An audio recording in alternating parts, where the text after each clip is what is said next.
c'est une question orale sans débat. Donc c'est un truc qui se déroule le matin, il n'y a pas grand monde et tout ça, mais on te dit à quel ministre tu veux poser ta question. Et moi, j'avais choisi le ministre de la Culture et de la Communication, et on m'a mis qui à la place? On me met le ministre de l'Intérieur, Castaner, quoi, pour répondre à une question. J'en avais deux possibles, soit une sur l'art, soit une sur les médias, et paf! Oui, M. Castaner, je vais vous dire d'abord ma surprise. J'avais adressé ma question au ministre de la Culture et de la Communication qui devait siéger pour le gouvernement, et je me retrouve à la place avec le ministère de l'Intérieur. Je venais parler d'art et on m'envoie la police. C'est peut-être un bon symbole de la France d'Emmanuel Macron. On avait élu un candidat jeune, ouvert, start-upper. On se retrouve avec la matraque, le flashball et les gaz lacrymaux. Vous savez, ça me fait penser à cette affiche de mai 68. La police vous parle tous les soirs à 20h. Enfin bref, passons à ma question, monsieur le ministre de la Police et de la Communication. Les Français ne se sentent plus représentés, à commencer par cette Assemblée. Sur ces bancs, les ouvriers employés ne représentent que 2,7% des députés, quand les CSP+, médecins, avocats, DRH, consultants, enseignants, journalistes, etc., trustent presque tous les sièges. Notre Parlement se prétend néanmoins représentation nationale. C'est l'irreprésentation organisée. Cette irreprésentation vaut également pour les médias. Le dernier baromètre diversité du Conseil supérieur de l'audiovisuel en témoigne. La représentation à l'antenne est très éloignée de la réalité, note le CSA. Je cite toujours, le Conseil observe une quasi-absence des personnes en situation de précarité. À l'inverse, 88% des personnes montrées dans les sujets d'information appartiennent au CSP+, médecins, avocats, DRH, consultants, enseignants, journalistes, comme ici.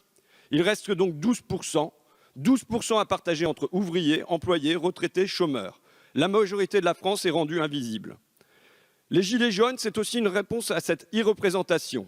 On vient revêtir un chasuble fluorescent, visible jusque dans la nuit. On vient occuper les ronds-points parce qu'on n'existe pas sinon. Parce que médias élus ne nous entendent pas, ne nous voient pas. Aussi, monsieur le ministre de la Police et de la Communication, que comptez-vous faire pour que ouvriers, employés, retraités, chômeurs, auxiliaires de vie sociale, auto-entrepreneurs, personnes handicapées, mères célibataires aient la parole dans les radios et télés pour qu'on leur laisse mieux que des miettes? Je vous remercie. Monsieur le député, je vais vous appeler monsieur le député parce que je n'ai pas besoin de caricaturer votre titre. Il me semble que celui de député est un honneur. Et je pourrais aussi vous parler de culture, si vous souhaitez. Nous pourrions échanger sur Soulage, sur la dernière présentation, par exemple, du Lac des Cygnes, dans sa version de Nureyev, qui est produite actuellement à l'Opéra Bastille, parce que sachez qu'éventuellement, le ministre de l'Intérieur peut s'intéresser aussi au sujet culturel. Vous avez raison, je ne suis pas ministre de l'Intelligence, je suis selon vous le ministre de la Police et de la Communication, et donc j'ai eu quelques mal à comprendre votre question. Pour ma part, j'ai passé mon bac en candidat libre, avoir quitté à l'âge de 16 ans en première le lycée. Merci, monsieur le ministre. La parole est à monsieur François Ruffin. Monsieur le ministre, on n'a jamais vu une réponse plus à côté de la plaque par rapport à ma question. Ma question portait sur le dernier baromètre du CSA qui dit que les ouvriers, employés, chômeurs, retraités ne représentent que 12% du temps d'antenne. Et donc je m'adressais au ministre de la Culture et de la Communication pour savoir comment il comptait opérer un rééquilibrage et permettre que toutes les catégories de la France soient... Attendez, monsieur le Président. Non. Je suis désolé, mais le temps est oui. Non, mais ça n'est pas correct du tout. Vous savez très bien que ça n'est pas correct. C'est pas comme ça que ça fonctionne. C'est tout à fait le règlement. Non, le règlement, il a été tordu par le ministre de l'Intérieur lui-même, qui ne me permet pas de répondre à sa réponse, ce qui normalement. Je vous demande de conclure. Ce qui normalement est dans la pratique de ces questions ouvertes. Mais voilà, là vous répondez pas du tout. Je vous parle pas du Lac des Cygnes. Je vous parle pas de votre parcours. Je vous demande comment on fait pour qu'aujourd'hui, dans notre France, les intérimaires, les auxiliaires de vie sociale, les auto-entrepreneurs, ils se sentent représentés à la télévision et qu'il n'y ait pas que les classes supérieures qui aient voix au chapitre et qu'on n'ait pas seulement des affreux jojos en gilet jaune, comme dirait le président de la République, qui parviennent à paraître un coup de... Donc c'est vrai que ça fait penser à l'affiche de mai 68. Tiens, tu la mettras en illustration. Tous les jours à 20h, la police vous parle. Bon. Voilà... Lui, Castaner, en fait, pourquoi il a fait super long comme ça, hein, surtout son parcours. T'as entendu un peu, il a déroulé son CV, on croirait qu'il cherchait un entretien d'embauche. Regarde comme il était malheureux, c'est un self-made man. Il aime beaucoup le Lac des Cygnes, on n'en a rien à foutre, mais bon, c'est comme ça, il aime beaucoup, il a du goût, il pourrait me parler de Soulage, on pourrait parler peinture, tu vois. J'ai envie de passer les soirées avec Castaner, moi, t'imagines, pour enfin m'éduquer un peu, m'élever, tu vois, m'ouvrir à l'art, tu vois. Pourquoi il a fait ça? Parce que normalement, on a 6 minutes. 2 minutes pour le mec qui pose la question, j'avais respecté mes 2 minutes. 2 minutes pour le ministre qui répond, et 2 minutes pour répondre au ministre. Mais lui, bon, c'est un truc de renard. Ça rime. Ça rime avec le mot qui me venait. C'est un truc de renard. Voilà, bon, donc il a grillé le maximum de temps pour que je puisse pas lui répondre derrière. Donc, qu'est-ce que je vais dire derrière? Je veux dire qu'avec les Gilets jaunes, on a vécu un temps de parenthèse enchantée dans l'histoire médiatique. Tu sais, moi, ma ligne conductrice depuis 20 ans, c'est qu'on puisse voir la vie des gens et pas seulement la vie des grands. Et d'habitude, le baromètre CSA le montre, on n'a que la vie des grands à la télé.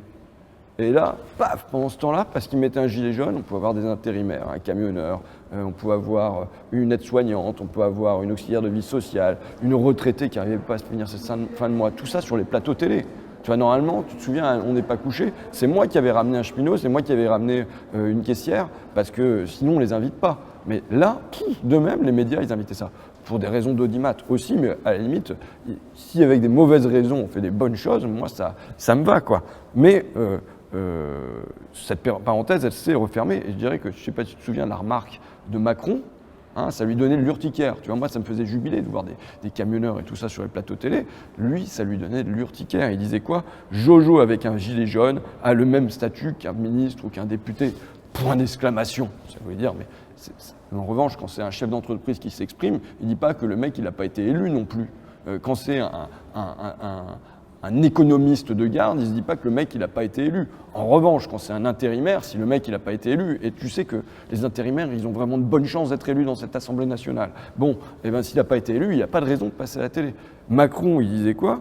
Il disait que les médias, les invités des médias, ça doit rester un club très sélect, sans les affreux jojo, tu vois. Une espèce de cercle, un groupe où on est dans l'entre-soi bourgeois et tout va bien, tu vois. Donc c'est ça qu'il veut, Macron. Et il venait donner l'ordre aux médias, qui d'ailleurs lui obéissent très bien. Hein. Les gilets jaunes ont disparu des plateaux de télé, et avec ou sans gilets jaunes, on ne voit plus d'intérimaires, d'aides-soignantes, et tout ça, c'est fini, quoi. Parenthèse refermée. Mais il venait donner l'ordre aux médias d'exclure le peuple. Tu as une étude de CSA qui te dit le peuple est exclu, il reste 12% des informations pour l'immense majorité du pays, et Macron, il dit quoi? C'est 12%, c'est trop, on en veut moins, virez-les-moi de là. Tu vois, c'est ça. Et bon, là, zéro réponse de Castaner, je pense que tu vas le mettre en accéléré. La non-réponse de Castaner sur combien il était malheureux, un numéro de Calimero. Bon, voilà, mais donc, il faut le savoir qu'en France, il n'y a plus de ministre de la Culture, il n'y a plus de ministre de la Communication, tout ça est remplacé par la police. Le micro que vous voyez maintenant, il faut l'imaginer sous forme de matraque, tu vois. Poum, poum, allez. Maintenant, je vais en réunion de groupe.